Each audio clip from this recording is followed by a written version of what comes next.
Hi, Dad. It's me, your favorite son. In 2019, I had heard a lot of buzz in the gaming circles that I was in. And by gaming circles, I mean various Facebook groups that post generally unfunny memes and have particularly bad taste. The ones that you got invited to by a friend 4 years ago and never really went through the trouble of figuring out how to leave because you've never had to leave a Facebook group before and you don't really know how. And it just seems like more work than it's worth, and every once in a while somebody will make a post claiming that Final Fantasy VII really isn't that good, don't at me. You know the ones, right? Anyways, these circles were abuzz, flaming with the words of a game called 13 Sentinels Aegis Rim. Terrible title, but we'll come back to that later. But because these circles were so abuzz, I knew that I had to try it out. At this time, it had only been released in Japan, and I found out it was getting a Western release in 2020. I looked up a bit about the game and found out it was a weird RTS, tactical, mech, visual novel, story-based side-scroller. Odd, right? But that sounded appealing enough. I was on board. I was revved up and ready to go. I was excited. I was elated. I could not wait for the release of this game. And when it finally came out on September 22nd, 2020, I had completely forgotten about it. Towards the end of 2020, I had come back to the game, doing a little bit more research after seeing it pop up a few more times on the aforementioned gaming circles. But this time, I hit another roadblock: the price point. We all know that most big games on release are $60 these days, but $60 is a lot for a guy like me. A guy who is admittedly very frugal. Cheap, some would call it. But I don't like to spend my money unless I know I'm gonna like something. For example, when Yakuza Like a Dragon was announced, I knew I was gonna pony up and spend $60 on that bad boy. Because I knew that every second spent running around, chilling with the boys and girl in Kamurocho and Yokohama was gonna be money well spent. And it was. But this was unfamiliar territory. This drab, gray and orange world with characters I'd never heard of before, game genres I never particularly got into, a company I wasn't particularly familiar with. What was I supposed to do? Take the word of some floozies on Facebook? Unproven lands, uncharted territories. But what is one supposed to do when faced with such a daunting situation? On one hand, an aching, yearning for the unexplored. On the other, fear of the unknown. You wait for a sale. And that's exactly what I did. When the time came around and the holiday sale was in full swing, I swiped that puppy up for $30, half off. And boy, if I would have known what I was in for, I would have paid $60 6 times over. Well, not that much, but you get my point. I played through this game pretty swiftly. I beat it in just a few days. My final playtime was around 25 hours. And then I did it again. And again. And again. I can't exactly explain why I played this game so many times. Oh wait, yes I can. That's what I'm doing right now. I can't exactly explain why I played it so many times right away. I'm not exactly one to go back through and play a game again at all, let alone right after I've finished it for the first time. But the way this game plays out was just so enticing. I wanted more. Not only did I want to relive the story and see it again, I wanted to uncover its secrets. I knew there was more hidden beneath. You know those people that come up to you when you're 16 and try to get you to watch Donnie Darko, and you go, "Oh, okay, cool," and they go, "I had to watch it 3 times to even understand it." And you go, "Great, I'll watch it." And they go, "No, seriously, bro, this movie is a mind fuck." This is the video game equivalent to that. Not being 16 and people trying to get you to watch Donnie Darko, and not pretentious guys thinking that Donnie Darko is more complex than it is. It's the equivalent to what they think Donnie Darko is. Does that make sense? Good, because it's not supposed to, just like this game, and if you said yes, you're a liar. I had barely any idea of what was happening during the first playthrough, but it doesn't matter because the further we get in, the more sense this will all make. And the less sense it will all make. I don't really expect this to make any sense to anybody whatsoever, but that's fine. What I'm going to do here is try and contextualize why 13 Sentinels has one of the most complex and engaging stories I've ever seen in a video game, and why I barely even consider it a video game. Let's establish a bit of structure. There are 3 main modes of play in this game. Remembrance. This is where you relive the game's story, and most of this takes place in the past, or the future past. Destruction, which takes place in the present, and is where you fight off kaiju that are trying to destroy the Earth. 3. Analysis. This is kind of a place to go when you get confused. You can view information about places, people, or things. You can even view a timeline of events that have occurred throughout the game. I kind of call this the, oh, okay, yeah, I get it mode. Those 3 game modes will be the structure of this video moving forward. What I'm going to do here is try to show you why 13 Sentinels has one of the most complex and engaging stories I've ever seen in a video game, and why I barely even consider it a video game. Alright, so a quick note on spoilers. I wrestled with the idea of including or not including spoilers the entire time while I was writing this video. I did eventually settle on including some small spoilers in the video, but I don't think that this will affect your overall experience. There will be a big spoiler later in the game, but I will specifically call it out and tell you to go play the game if you haven't, and that'll be very clear. But otherwise, I tried to make this spoiler-free. I decided to include as little spoilers as humanly possible. And I know that most people haven't played this game, so I think the idea of making a video about a game that most people haven't played and just completely spoiling it would be besides the point.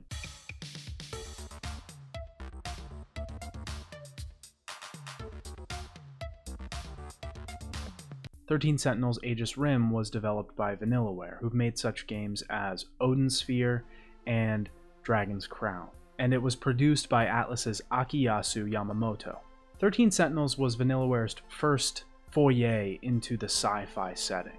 Kamitani wanted to move away from the fantasy setting and replicate the stories of his youth from the 1980s. The game was originally created to sell toy lines. Kamitani created some mech designs to try and pitch the idea. These were based on Robot Jocks, a post-apocalyptic sci-fi film that was released in 1990.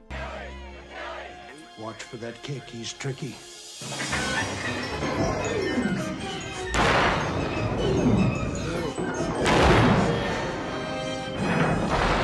Originally pitching to another company, Kamitani had to pitch to Atlus. Atlus had right of refusal due to one of their contracts with Vanillaware from one of their previous games. Atlus loved the game and wanted something they could market internationally, so they took the concept without the toy line and decided to move forward.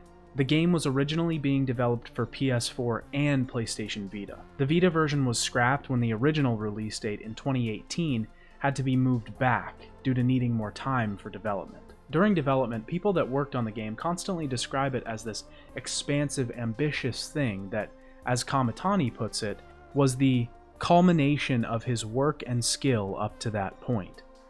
It's clear that Kamitani recognized this as an ambitious project, and it really is when looking at the finished product. It's one of those ideas that you can look back and see how easily it could have gone horribly wrong. But what was the reason that this truly reckless and ambitious idea actually worked? Was it Kamitani and his team's gathered knowledge up until the point, or did the stars just align and provide the team with one of these rare scenarios? Personally, I go with a little bit of both. I think there was a lot of luck in making 13 Sentinels such a special game, but I think that Kamitani helming this project and having the vision must have done something to push this along in the right direction. He had a lot of inspiration on this thing too. He cites one of the main inspiration for the story and setting as Megazone 2-3, a 3-part OVA series about the future of humanity. He was originally planning on using Jules Verne's 1888 story 2 Years Vacation as inspiration, which I find really odd and interesting. I would like to see what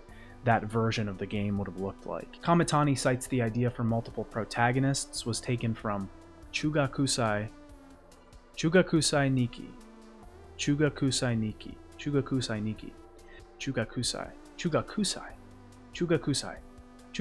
Niki, Chugakusai Niki, a story about a high school boy falling in love with his teacher. Kamitani clearly wears his inspiration on his sleeve, and he decides to put that right into the game unabashedly. I think that this is entirely to the merit of the game. I believe it lifts it to another level that you can see the inspirations clearly. Taking the experience of his long career and the inspirations of the things he loves and mashing them together gives us 13 Sentinels Aegis Rim.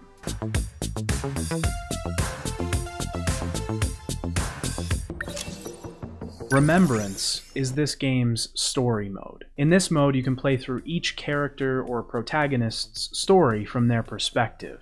The gameplay is mostly 2D side-scrolling investigating, I guess I'd call it. I say I guess here because the motive or objective for each protagonist can be wildly different depending on which one you're talking about. The main mechanic used in this mode is called the Thought Cloud, and this is a physical representation of the character's thoughts and ruminations. You can collect new thoughts by talking to people or finding objects in the world. You can then either recollect on those thoughts, giving your character a chance to think back and explore them further, or you can use them in conversation with other characters. Most of Remembrance is your character trying to find more information to solve the mystery at hand, and then using that information to confront people or move further in their investigation. This is such a great way to tell a story, and I honestly wish more games used this. I think that this is a great way to give a character time to think about things and give their opinions and their personality. It lets them shine through a little bit more.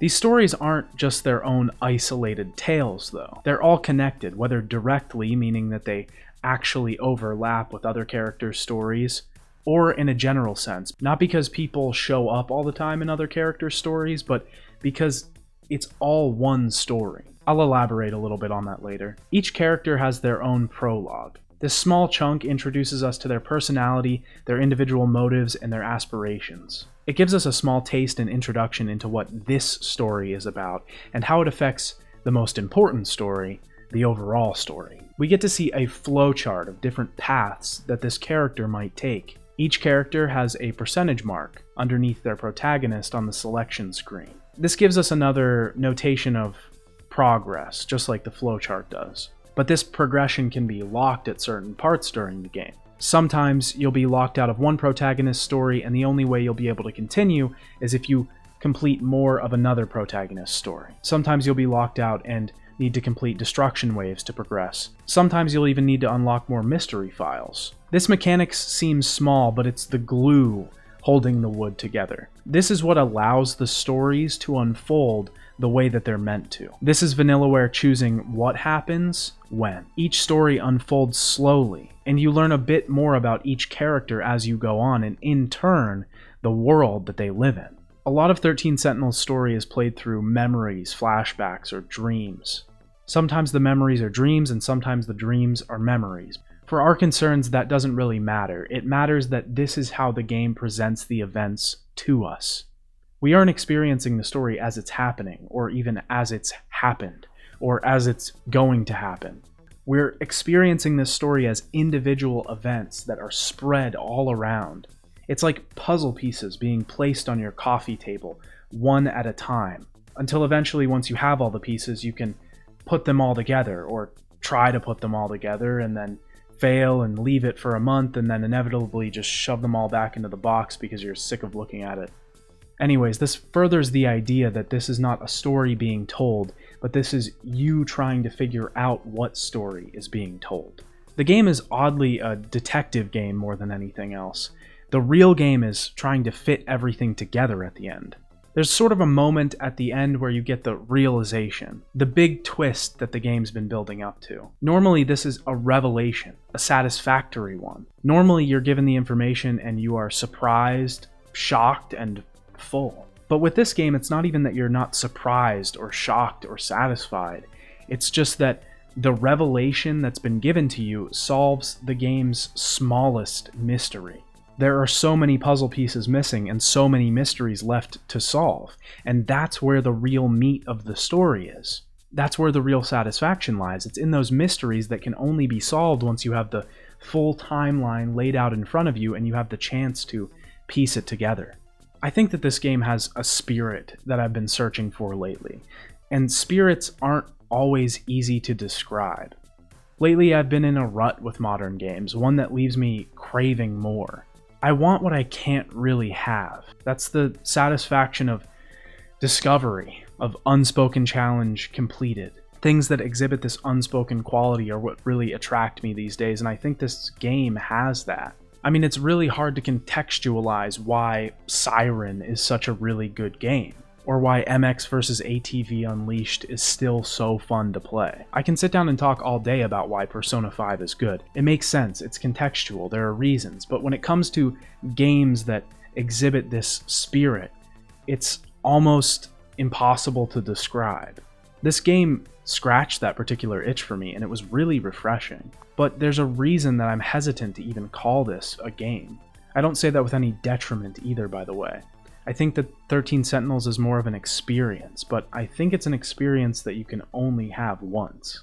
I think that the first time the hooks of the story hit for this game, they hit hard. They cut deep, and as much as you want to chase that feeling, you can't ever experience it again. Not in the way that you did before, at least. You see, at the beginning of the video, I talked about how I played this game multiple times, but here's the thing, this game has no replay value whatsoever. My second and third replays were sad affairs. Those replays were me trying to relive the shocking twists, turns, and excitement that I had been afforded just mere days before. But now, it was different. The game was just there, and replaying it couldn't do it any good.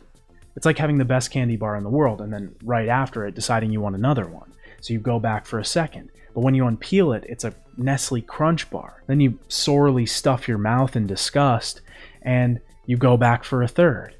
But this time it's even worse. A Three Musketeers. The point here is that 13 Sentinels is entirely reliant on its reveals. The nature of the game is inherent in the story being told, and the way that it's told. The special nature lies not in the chocolate chips being used in the cookie. It lies in the way that the cookie crumbles.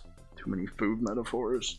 I completely understand that this is a detriment to the game. I get that, and it may even deter people from playing it. But I always remember people talking about movies that they wish they could watch for the first time again. I never completely understood that until I played this game, and this is one of the only pieces of media where I wish I could experience it again for the first time. It's got me thinking a lot about the first time that you experience something, and how any further experience can almost never live up to it. The first time you experience a game, your entire opinion is marred by your expectation of it, whether good or bad. Your brain is constantly creating new predictions of what the game is or will be.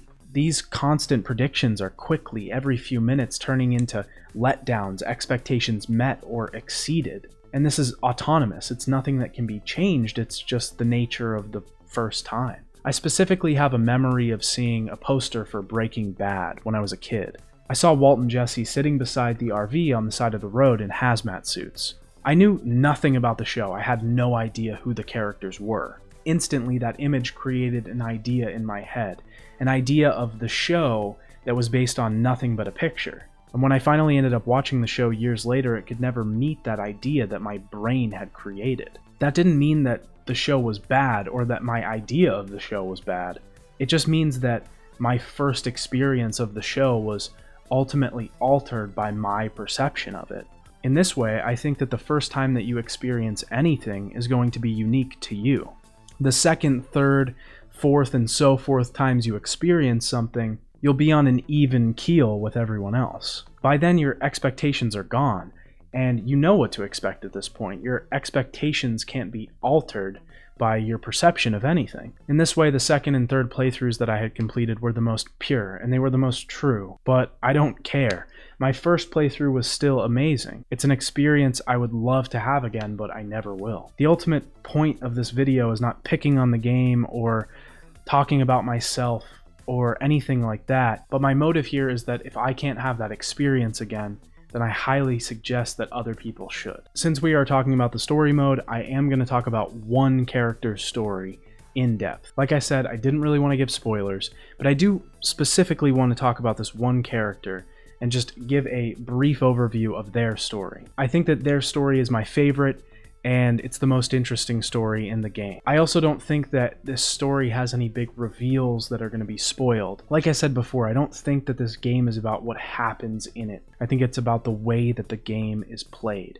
the way that the story is told to you. I don't know what I'm saying. Regardless, I'm going to tell you about Megumi Yakushiji. I'm also only going to talk about Megumi during this. I'm not going to talk about how Megumi's story connects to the other stories. Megumi is actually a girl from the year 2025, but she's living the life of a schoolgirl in 1985. In her original life in 2025, she was in love with a boy named Juro Izumi. Juro is alive and well, or sort of well, in the year 1985. The only difference is that all of his memories are gone. We find out that Juro Izumi tried to fend off the Daimos, or kaijus, in the year 2025, and using the Sentinel, or mech, to the extent that he did, damaged his brain, and therefore erased his memories. Time for the annual "It was raining when I took my dog out" shirt change.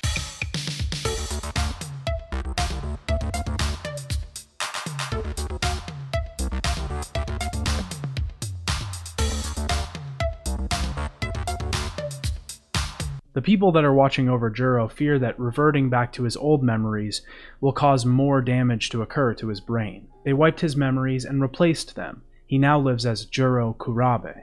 Juro knows none of this, of course, and his memories were implanted to make him think that he lived his entire life as Kurabe, not Izumi. Megumi does know this, however. Megumi remembers her relationship with Juro. She remembers their life together. She remembers his last valiant act to try and save humanity, sacrificing not only his well-being, but his personality, his memories, and their life together. This is obviously incredibly tragic. Megumi has to live out the rest of her life walking around knowing that her one and true love is right there, but he doesn't know who she is or who he is. On top of that, Juro fucking hates her. I swear, every opportunity possible Juro has, he swerves this girl. He doesn't want to be seen in public with her, he doesn't want to talk to her, he wants nothing to do with her. Now, there's ample reason for this. Juro lives at his grandmother's house.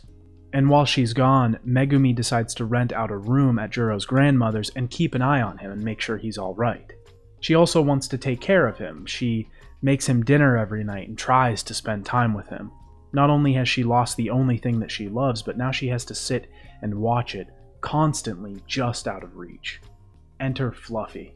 Fluffy is a cat who's obviously not really a cat, but we'll get to that later. Fluffy can talk, and he talks to Megumi one day and promises her that he can save Juro. He can give Juro back his memories, and he can give back Megumi the life that she once had. He can give her back the ideal life that sits in the front of her mind, constantly taunting her. All she has to do is work with him and enter into a contract. Fluffy tells Megumi that she has to take a magical gun and shoot it at certain people. These are people that Fluffy deems witches. These people are mostly protagonists from our other story. Now first I want to touch upon the deception. Obviously we know from the beginning of the story that the gun is not magical, and this is mainly because we've seen phasers before in other people's stories. We know that they erase memories. We also know that these other characters aren't witches, obviously, so we know that there's a great deception here. Megumi is being used by someone, by Fluffy, but we don't exactly know who that is yet. Here's the thing, Megumi doesn't care. Yes, she knows she's being used, and that's clear if you're paying attention. She's playing it dumb, but there's ample reason to know that she thinks something is amiss. But to her, it doesn't matter, because as long as she can have Juro back, at the end of the day, all that matters is him. If it means being a pawn in another person's game, then she's willing. This causes some of the biggest events and deterrences in our other protagonists' stories. Megumi actually becomes sort of a villain. Admittedly, she doesn't know the effect that these actions are going to have on these other characters or ultimately the world around her. But she does cause some bad events that make things harder for the other people around her, all because she wants Juro back. Honestly, at first, I didn't really like this story all that much, and it was the one I was least excited to play when I was picking the different protagonists. But after my first playthrough, looking back, I appreciated it a lot more. It's really a tragic story, and at the end, Megumi really doesn't gain anything. She's not really a hero, and she doesn't really save the day or win the boy back at the end. Until the present, of course, where everyone's a hero. But up until the final battle, she's just a girl trying to get her boyfriend back, and it doesn't really work. She gets him back in the end, but it wasn't really through her efforts. I think that this says a lot about this story, in that not everybody gets what they want, or not everybody gets what they want in the way that they thought they would get it. Maybe by the end they even realized that they didn't even want it in the first place. I think it also has to do with how this story plays out, which mostly has you tracking down other protagonists and erasing their memories. You're an unknowing antagonist and you have no way to stop it. That's the interesting thing about this game, is that you can be playing one character, let's say Shinonome, and from her perspective, you really don't like Ai. But when you're playing him, you realize that he isn't really that bad. Or he at least isn't what she thinks he is. Not only do you get to see 13 different stories, you get to see the story from 13 different perspectives.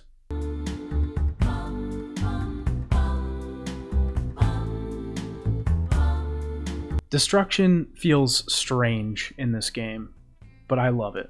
I have to say though, I can totally understand why the reviewers said this was the weak portion of the game.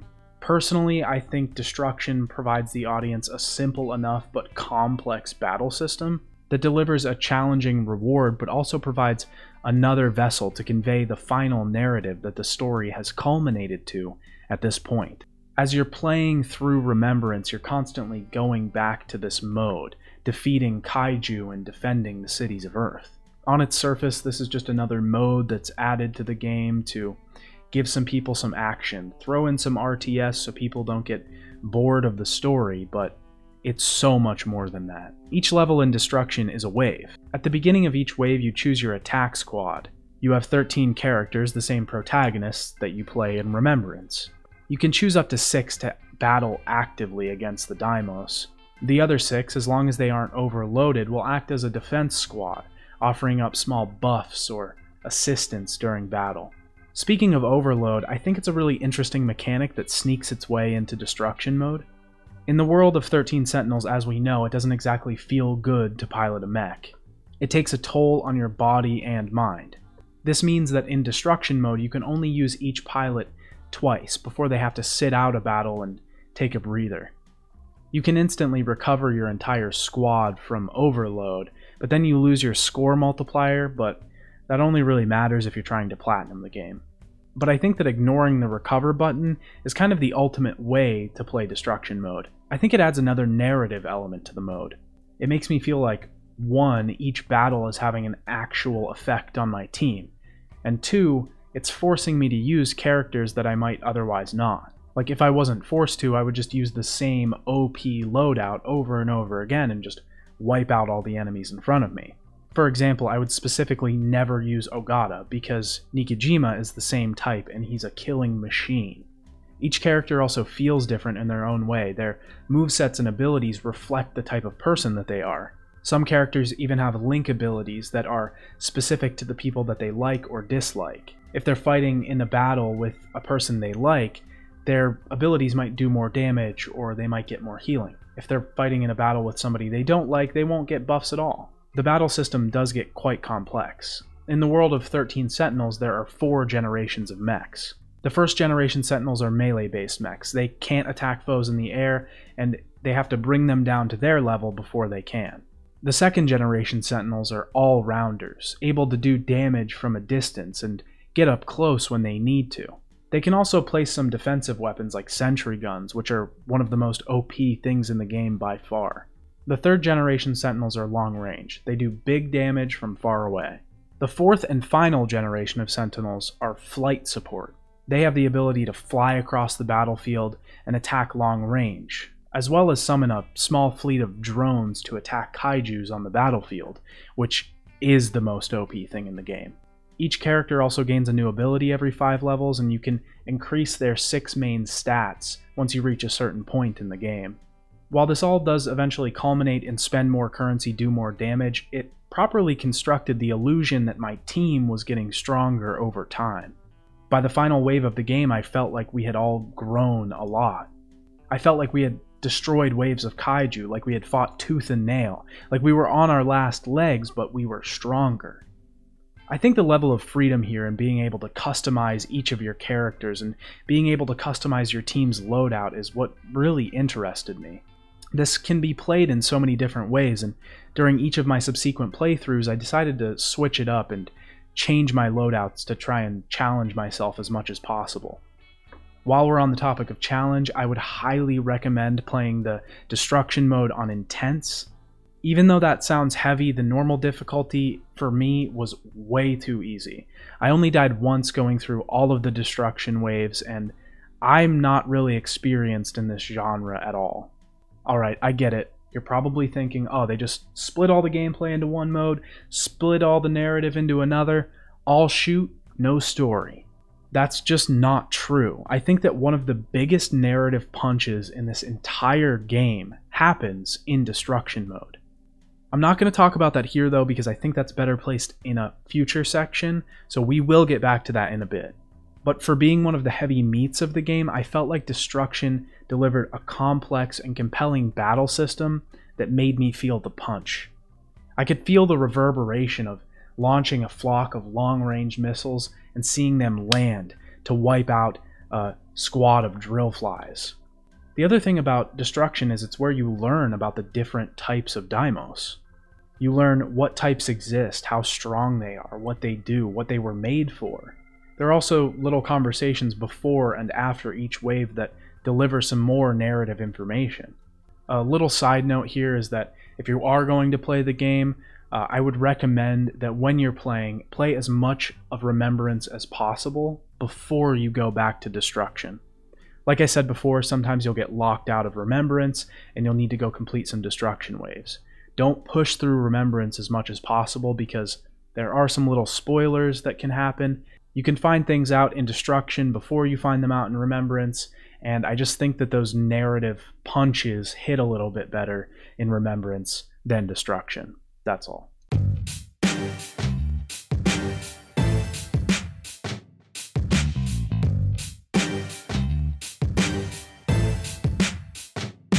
The last mode we have is Analysis.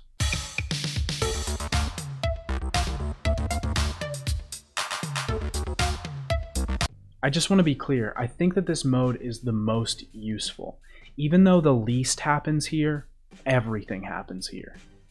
I honestly believe that if this game didn't have this mode, it would not have worked nearly as well. The Analysis mode contains two sub-modes. The first is Mystery Files. The Mystery Files are small descriptions of every character, object, or place in the entire game. When we start the game, most of these are locked, and they become unlocked when we get mystery points from Destruction mode. You can unlock Mystery Files and receive a refresher on everything in the game. This mode altogether acts as a refresher on everything, but the real meat of Analysis is in the Event Archive. The Event Archive is basically a timeline. It holds every event that you see throughout Remembrance mode. It's wonderfully crafted and it's incredibly useful. This story is really ambitious, and without something like this, the story can be hard to follow. The first time that I beat 13 Sentinels, I played it across a few days. Every time I would sit down and start playing the game again, I would go to the Event Archive, and I would just give myself a refresher on everything that had happened last time. The Event Archive, though, is not complete or full until you beat the game, and I would say that's when it's the most useful. At the end of Remembrance, you get a kind of aha moment when the big reveal happens. But, like I said before, I think you get a lot bigger aha moments as you're going back through the Event Archive once you beat the game. Analysis makes us feel like a third party, and I think that's a really significant part of this game. I think it's the crux of the philosophy of this game. I don't think that this game was meant to have immersion or choice, and I think Analysis really cements that for me. When you're playing through Remembrance, you're given the illusion of choice very early on in the game. The illusion is slowly broken over the game, and you slowly realize that you have no choice whatsoever. Eventually, you are released into the freedom that is Destruction, and once again you're railroaded to beat the missions the way the game wants you to beat them. Once you finally beat the game and you dive deep into analysis, it clicks. You're putting all of the pieces of the game together by yourself. You're having your own ending after the cutscenes are over. This is because you are not a part of this story. You are a third party. You are an outsider viewing these events after the fact. And that is made abundantly clear during every mode of this game. I think that this game is the antithesis of choice or immersion in games. And that's just fine. Which is a weird stance to have because I absolutely love the idea of choice in games. But this game may have changed my mind on that. This game gives you a specific experience that just is.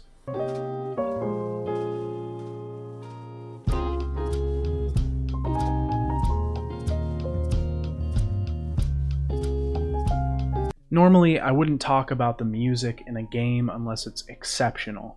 And to be honest, I don't think this entire soundtrack slaps, but of course there's going to be a few bad songs on an OST that's over 5 hours long and has 83 tracks. But there are some absolute bangers on this soundtrack. Brat Overflow in particular opens the OST with this biting, rippy techno serenade. Isoleucine shreds through the middle of this soundtrack, biting and ripping with its fills and violins. But there's one track in particular that I want to talk about, and it not only lifts the soundtrack up to new heights, but it lifts the narrative up to new heights. Seaside Vacation. If you're actually still watching and haven't played the game, skip this part, please. Just go to the end of the video. There's probably not going to be anything after this for you, because this is one of the most interesting reveals I've seen in a game. There's a certain point in Destruction Mode where Miyuki Inaba, the pop idol featured heavily in Shu Amaguchi's story, tells the group fighting off the Daimos that things are about to change drastically. Inaba is in a satellite in orbit of Earth assisting the team. Without getting too complicated, she's the one that's sealing off the systems that are keeping the Daimos from taking over the entire world. She tells everyone that there isn't enough time to seal off the systems yet, and that the satellite is about to go out of range soon. She won't be able to help or contact them for another 13 hours. This is disastrous for the group, just when they thought they were incredibly close to defeating the Daimos, just when they thought this was their last battle and they were about to save Earth. They realize they've still got miles to go. Amaguchi asks Inaba to do one more thing for them. Since she's a pop idol, he asks her to sing them a song, and he asks her to keep singing until the satellite goes out of range.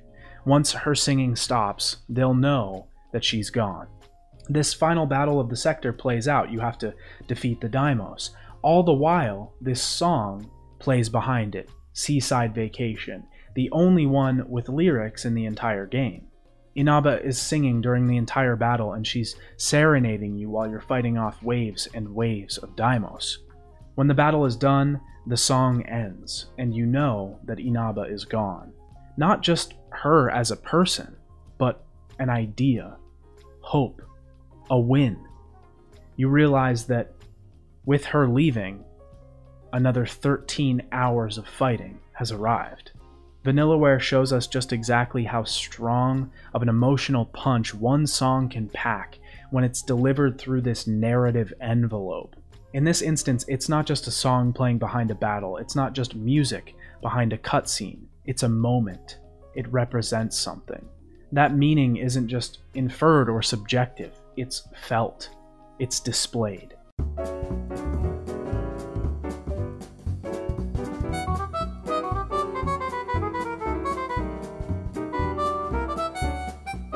"13 Sentinels" delivers a compelling, complex story, interesting gameplay, fun characters, and some real emotion.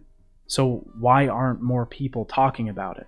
I could go on about this for quite a bit, so I'll just keep it short. Honestly, my first reaction would be to say the marketing, but I don't really think it's fair to just blame it all on that. I do think it contributed to the lack of attention that it got in the West. The trailers weren't very informative, although I think it's pretty hard to be informative about this game without sounding schizophrenic. They also didn't accurately portray the combat, and some of the trailers just left it out entirely. I don't really think that this game could have done well in the West, and I think that with the units it did sell, it was probably a pleasant surprise for Atlus. Even Kamitani thought that the game's sales were reflected because of the blend of genres, difficult production, and the game being released alongside other titles. You can't really blame audiences in Japan, because Pokemon Sword and Shield had come out just a week before, and when the game finally did get a Western release, it had to share a release month with Ari and the Secret of Seasons, WWE 2K Battlegrounds, and Kirby Fighters 2. Jeez, talk about competition. Seriously though, it didn't make me upset that this game didn't do well here in the West. I know that this game is going to be a cult classic. This is going to be one of those games that you keep telling your friends to play and then they never do. Until 25 years down the line when a PlayStation Classics collection is released directly to your Cyberstream and you decide to buy it for 0.0004 credits. You plug your feed tube into your nutrition port and you game away with one of the best stories ever told. Until then, I'll be here telling you to play it. Bye, Dad.